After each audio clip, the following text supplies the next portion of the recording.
Hello, welcome to Do It Yourself channel.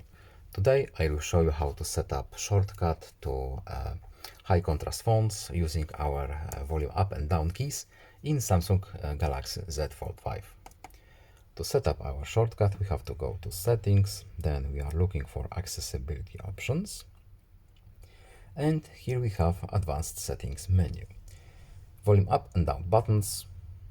Right now under this shortcut we have color correction, but we want high contrast fonts. So let's see if it's working.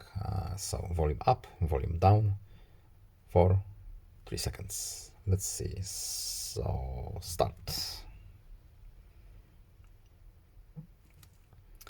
Yes, our font changed. So our shortcut is working, and it's back again. I hope this video was helpful to you. Please leave a like and subscribe. Have a nice day and see you in the next video. Goodbye.